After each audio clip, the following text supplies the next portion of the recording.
صلی اللہ علیہ وسلم کی زندگی میں نفاست ہے. حضور نے لوگوں کو شرمندہ کرنا پسند نہیں کیا.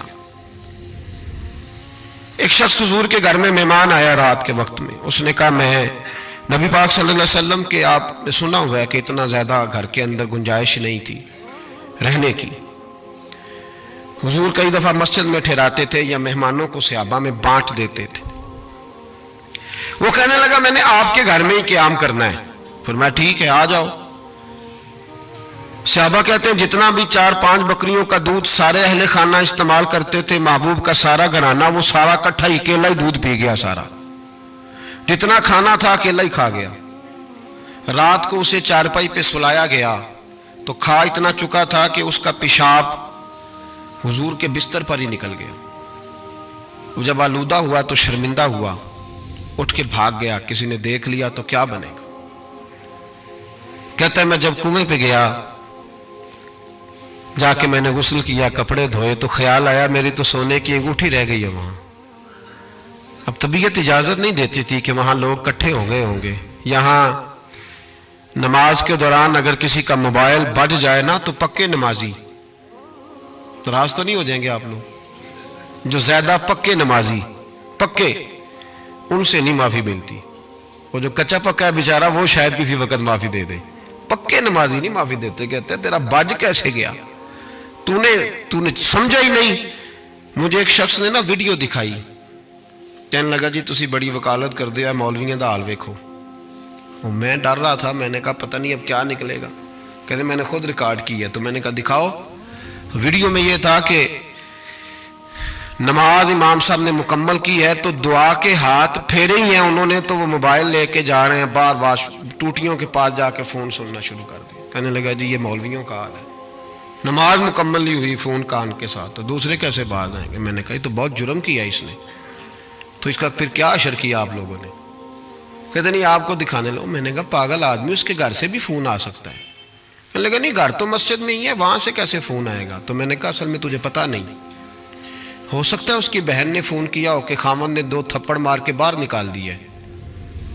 تو وہ ایسا وقت ہوتا ہے جب کھڑا نہیں ہوا جاتا، بات سننی پڑتی. یار معافی نہیں دیتے، ایک ایک جملے پر ایک ایک حرف پر لوگ اعتراض کریں گے، ایک ایک حرف پر کوئی گنجائش ہی نہیں. حضرت سیدنا انس بن مالک رضی اللہ تعالیٰ عنہ فرماتے ہیں ایک صحابی اپنے غلام کو مار رہے تھے تو نبی پاک پہنچ گئے. حضور نے فرمایا اسے معاف کر. اس نے کہا کتنی بار؟ ایک جملہ نبی پاک نے کہا تو حضرت انس کہتے ہیں میرے وجود کے رونگٹے کھڑے ہو گئے. اسے معافی دے دے. حضور کتنی بار؟ تو میرے نبی پاک نے فرمایا جتنی بار اللہ تجھے معافی دیتا ہے دے نا اتنی بار. وہ اگر تجھے بات بات پہ پکڑے تو تیرا کیا اشر کرے، سوچنا. اور رب زیادہ قادر ہے تجھ پر. ہم شرمندہ کرتے ہیں لوگوں چھوٹی چھوٹی باتوں پر، چھوٹی چھوٹی باتوں پر ہم احساس نہیں کرتے. احساس کی دولت حسن ہے زندگی میں. اور میرے رسول کا کمال یہ ہے کہ دنیا میں آج جتنا بھی احساس ہے یہ سارا میرے نبی کا دیا ہوا ہے. احساس جتنا بھی اس وقت ہے یہ سارا میرے رسول کا عطا کردہ ہے. اب میرے اعلیٰ حضرت فرماتے ہیں لوگ دنیا میں گزرتے ہیں نا، لوگ گزرتے ہیں تو وہ جدھر جدھر سے گزرتے ہیں نا وہ بستیاں اجاڑتے جاتے. بادشاہ عرب کے بستیاں اجاڑتے تھے. اعلیٰ حضرت فرماتے ہیں ان کی مہک نے دل کے غنچے کھلا دیے. وہ جو جس راہ چل دیے ہیں کوچے بسا دیے ہیں، بس جب آ گئی ہیں جوش رحمت پہ ان کی نظریں جلتے بجھا دیے ہیں، روتے ہنسا دیے. یہ کمال تھا میرے رسول پاک صلی اللہ علیہ. وہ شخص کہتا ہے میں انگوٹھی سونے کی رہ گئی تو دل میں خیال یہ تھا کہ واپس جاؤں گا تو وہاں تو حالات ہی بڑے گڑبڑ ہوں گے، لوگ اکٹھے ہوں گے، شرمندگی ہوگی، میں پیشاب کر رہا ہوں بستر پہ، حال بڑا سخت ہوگا، اتنے لوگوں کا سامنا کیسے کروں گا. لیکن مجبوری تھی، انگوٹھی سونے کی تھی، بڑی قیمتی تھی. کہتے ہیں اس انگوٹھی کی مجبوری نے مجھے شرمندگی کا سامنا کرنے پہ مجبور کیا. اور جب میں آ کے حضور کے کمرے کے باہر کھڑا ہوا تو وہاں تو کوئی بھی نہیں تھا. اللہ کے رسول نے بالٹی میں پانی رکھا ہوا تھا، میرے پیشاب پر پانی بہا رہے تھے. خود رسول پاک فرماتے ہیں حضور پانی بہا رہے تھے اور جب میری طرف دیکھا تو محبوب نے مسکرا کے فرمایا غسل کر لیا آپ نے؟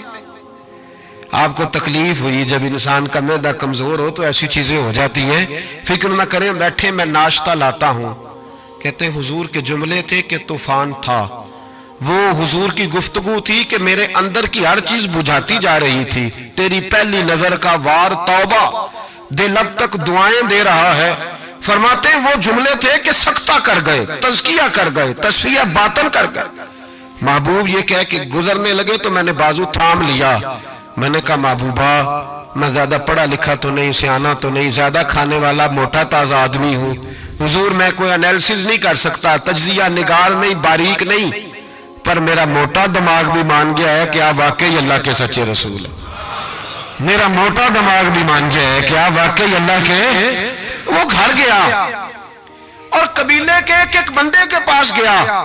حضرت انس بن مالک کہتے ہیں جب واپس آیا تو 500 آدمی ساتھ تھا۔ کہنے لگا سونیا میں اکیلا نہیں آیا، ساری برادری سارا قبیلہ لایا ہوں، اور سب کو میں نے بتایا ہے کہ دنیا میں جسے میں دیکھ کے آیا ہوں ایسا تم نے کبھی نہیں دیکھا ہوگا، جس کی میں زیارت کر کے آیا ہوں ایسا نہیں تم نے دیکھا ہوگا۔ تو محبوبہ ہم سارے آئے ہیں پڑھائے کلمہ، ہم بھی آپ کے غلام بننا چاہتے ہیں۔ ہم شرمندہ کر کے بڑے راضی ہوتے ہیں، بڑے راضی، لوگ معافی مانگ رہے ہیں، منتیں کر رہے ہیں، جناب غلطی ہو گیا تو ہوئی کیوں؟ میں تو ایسا ہوں، میں نے تو کبھی نہیں کی، میری مثال دیکھ لو، میں تو، لوگ فوراً دلائل دیں گے۔ او بھائی کسی کو شرمندہ کر کے تجھے کیا ملے گا؟ کسی شخص کو تھوڑی دیر کے لیے جھکا کے تیرے نفس کی کون سی تسکین ہے جو حاصل ہوتی ہے؟ تیرے وجود کے اندر کون سی؟ اور ناراض نہ ہونا، یہ ہر طبقے کا معاملہ ہے، جتنا کوئی اس کے نیچے ایک آدمی ہے یا 2 آدمی ہے، وہ روب ڈال کے خوش ہوتا ہے، وہ اس کو پریشان کر کے نیچا دکھا کے راضی ہوتا ہے۔ میرے رسول دنیا میں لوگوں کو نیچا دکھانے نہیں آئے، عزتیں عطا کرنے آئے، حضور بلندیاں دینے آئے، نبی پاک نے وقار دیا۔ میں کبھی کبھی پریشان ہو جاتا ہوں جب لوگ آ کے کہتے ہیں نا بچی کی شادی ہے، تعاون کریں کرائیں، تو ایک سوال ذہن میں آتا ہے کہ کس پہلو سے تعاون کریں؟ بچی کی شادی پہ کھانا پکانا فرض ہے؟ بولیں تو صحیح، سنا کبھی جہیز دینا؟ کس چیز کا تعاون کریں بتائیں؟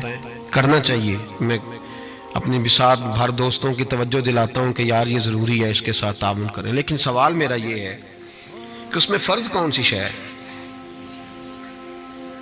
وری دینا فرض ہے، زیور ڈالنا، کس بات کی تعاون، کس بات کا کرائیں؟ اگر کوئی ہم سے اس کا شرعی تقاضا پوچھے تو کیا جواب دیں اس کو؟ میرے پاس کوئی استفتاء لے کے آتا ہے تو میں کیا جواب دوں گا؟ اس میں کون سی شے ضروری ہے؟ پھر اگر آپ ناراض نہ ہوں تو فکرہ کہہ جاؤں، دل کرتا ہے بچی والوں سے تعاون نہ کرے، بیٹے والے جو غریب مسکین جہیز کے پیچھے بھاگ